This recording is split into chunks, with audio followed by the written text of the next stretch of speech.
Cewek imut aduhai ini pun memberikan semangatnya untuk mendukung pria itu agar menang dalam lomba balapan kelereng antar kota ini. Awalnya si Param berhasil memimpin lomba itu, tapi karena matanya si Param yang fokus ke perabotannya Sundari itu, dia pun malah kehilangan konsentrasi dan jatuh. Walah mas, tapi emang ya kalau kita laki-laki ini nggak doyan yang begituan sih nggak normal.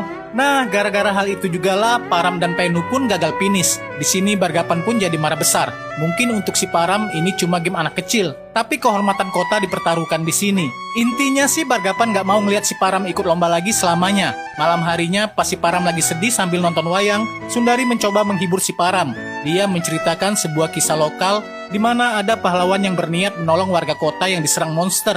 Tapi dia malah melakukan kesalahan yang malah membuat dia dibenci. Tapi pahlawan itu tidak pernah gentar dan terus berusaha menolong semua orang. Akhir cerita dia pun dipuja-puja karena berhasil menyelamatkan banyak orang. Gara-gara hal itu jugalah semangat Param pun semakin naik. Walaupun dia nggak bisa ikut lomba lagi, Param menunjukkan kalau dia bisa mensupport dari belakang agar Sundari tahu kalau dia itu pantas menjadi miliknya. Singkat cerita, sampailah di perlombaan tari tradisional. Param pun datang untuk mensupport Sundari. Param yakin tidak ada orang lain yang bisa mengalahkan Sundari dalam hal lomba tari. Tapi seketika Penu datang dan memeluk si Sundari dari belakang. Sadar kalau dia itu bakal dikacangi, Param pun langsung menyingkir dari sana. Dan benar saja Sundari pun menari dengan indah dan berhasil memenangkan perlombaan itu. Lalu ketika mereka pulang, hujan pun turun dengan sangat deras. Sundari pun langsung berteduh, tapi Param nggak mau. Udah peraturan nggak tertulis di film India, kalau hujan itu pasangan yang lagi bucin harus joget-joget dulu lah.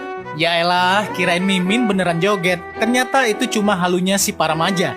Sundari itu sadar kalau akhir-akhir ini sikap Param itu menjadi aneh. Sundari tahu apa yang ingin Param tunjukkan. Sundari sangat menikmati hari-hari bersama si Param. Tapi Sundari sudah punya calon suami, dan hal itu tidak akan pernah berubah. Namun Param langsung menarik si Sundari. Dia bilang kalau dia akan terus mengejar Sundari sampai Sundari mau jadi ibu dari anak-anak mereka. Pas lagi adegan romantis, Penu itu malah muncul. Ngehenya Param itu malah ikut ngintil mobilnya si Penu. Toh mereka juga satu rumah kok.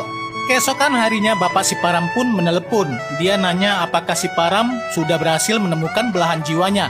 Daripada jadi investor nggak pernah untung, mending Param jadi manajer salah satu perusahaan babenya itu. Tapi Param nggak mau. Dia akan tetap investasi pakai uangnya sendiri. Jelas saja Paramet ngamuk. Uangnya Param kan uangnya Paramet juga. Nah, dari lantai atas Sundari pun bertanya ke Param apakah Param mau menghadiri acara pertunangannya. Sambil melihati belahan Sundari yang menggoda itu, bentar. Mimin mau fokus dulu ya. Nah, setelah memandangi belahan tadi, Param pun memastikan bila dia pasti akan datang. Sambil lirih dia berucap, dialah yang harus